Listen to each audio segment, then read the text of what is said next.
항암 부작용은 너무 끔찍했어요.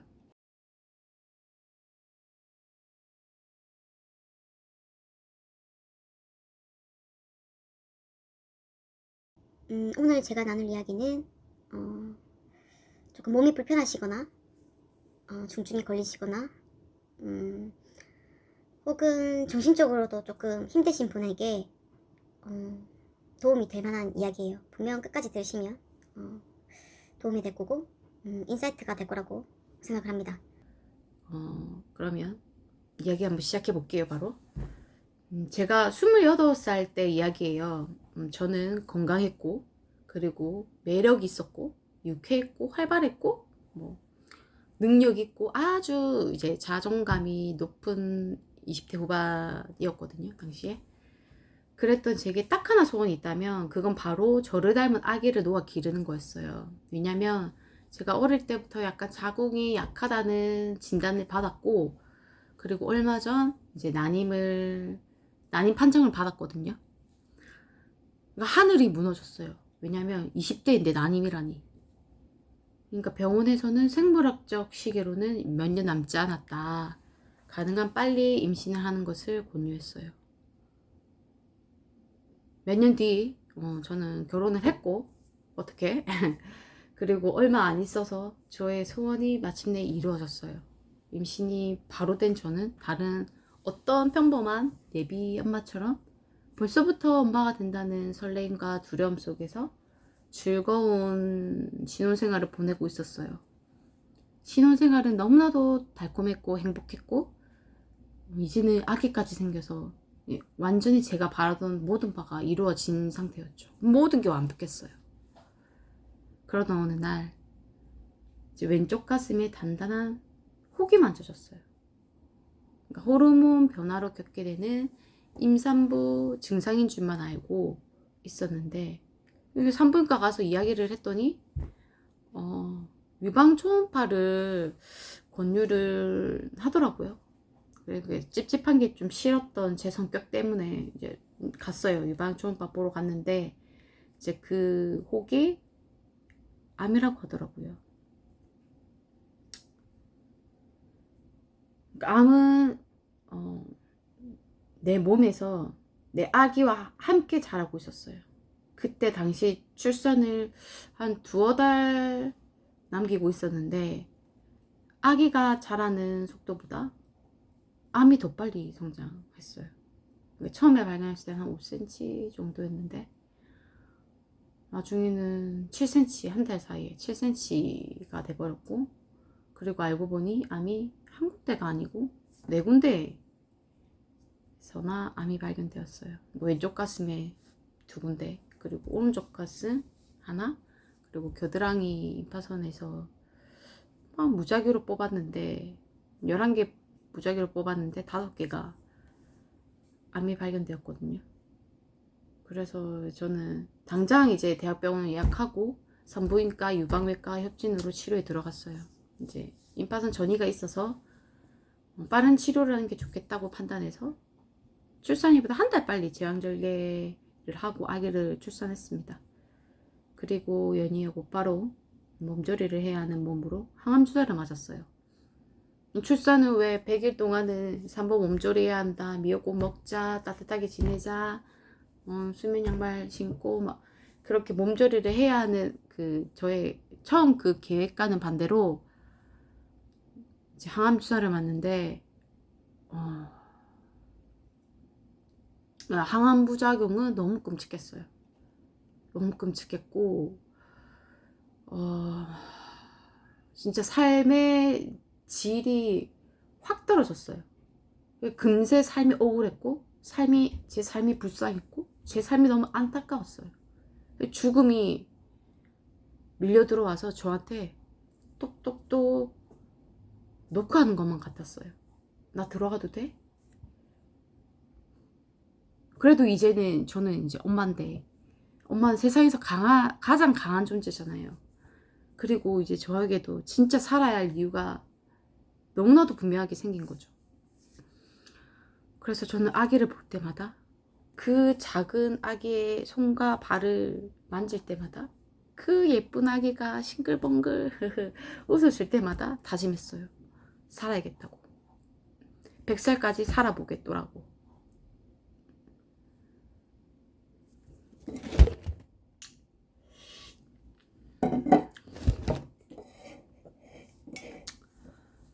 그래서 저는 열심히 항암 치료를 받고 방사선 치료를 받고 항암 치료는 한 18회 그리고 방사선 치료는 15회 그리고 11시간에 걸친 대수술을 하고 호르몬 치료를 5년 동안 해야 한다고 했어요.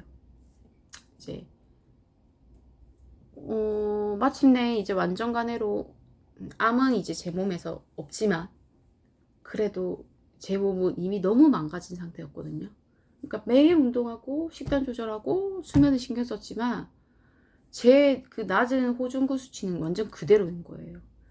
나중에는 머리가 빠지고 속눈썹이 빠지고 눈썹이 빠지면서 이제 외모 컴플렉스도 더해지면서 대인기피증이 생겼어요.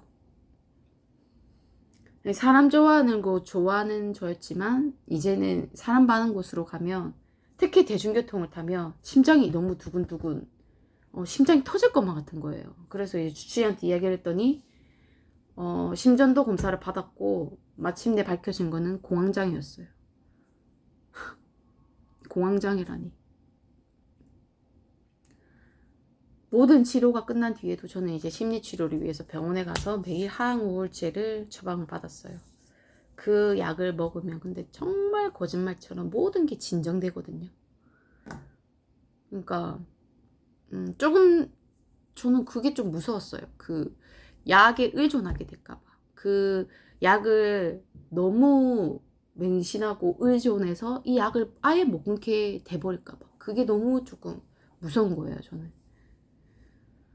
뭐 선생님은 수면제도 필요하냐고 이제 물어봤는데 저는 차마 수면제까지는 복용하지 않는다고 했어요. 그게 제 마지막 약간 자존심이었던 것 같아요. 그렇게 대인기피증이 걸린 그 시절에 제가 이제 사람 대신했던 건 책이거든요.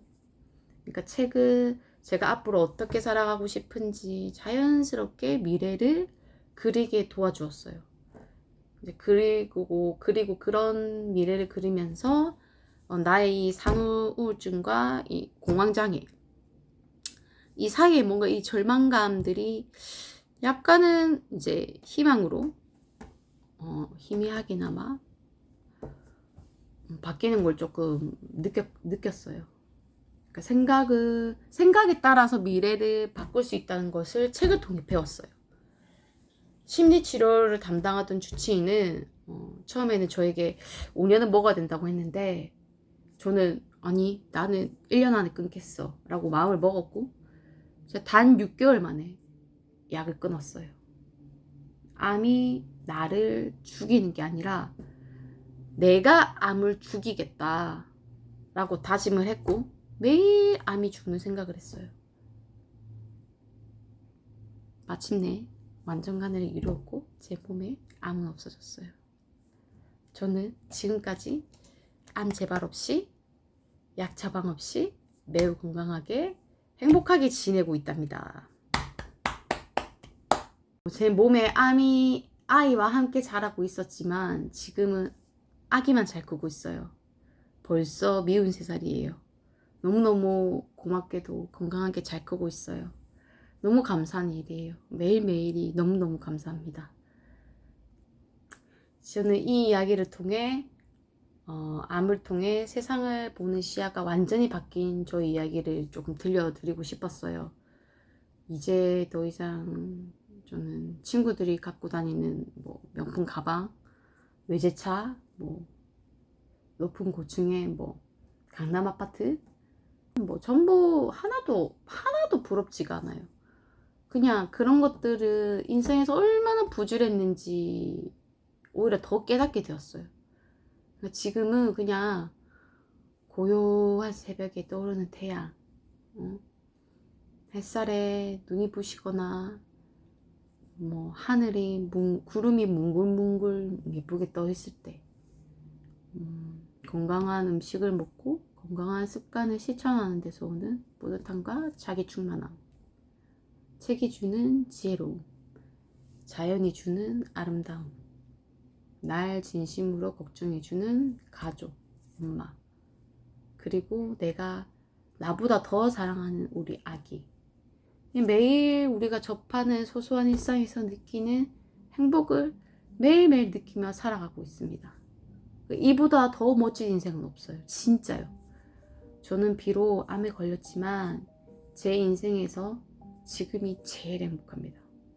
생각에 따라 미래를 바꿀 수 있어요. 1년 안에 약을 끊겠다고 마음먹었고 단 6개월 만에 약을 끊었어요. 암이 나를 죽이는 게 아니라 내가 암을 죽이겠다고 다짐했고 매일 암이 죽는 생각을 했습니다. 6개월 만에 제 몸 안에 있던 4개의 암은 감쪽같이 사라졌어요. 모든 건 제가 생각한 대로 이루어졌어요. 저는 이 죽음의 공포를 견뎌냈고 그러니 다음에 올 어떠한 공포에도 맞설 수 있습니다. 자, 오늘은 이렇게 제 얘기를 한번 해보았는데요. 어떠셨나요? 조금 많이 암울한 이야기였을 수도 있을 것 같은데 저는 이렇게 극복을 했고 오히려 이러한 위기를 기회 삼아서 제 인생을 더 의미 있고 더 멋진 나날들로 채워나가고 있어요. 여러분도 그렇게 하고 계신지 궁금합니다. 다음에도 좋은 얘기를 가지고 돌아오겠습니다. 감사합니다.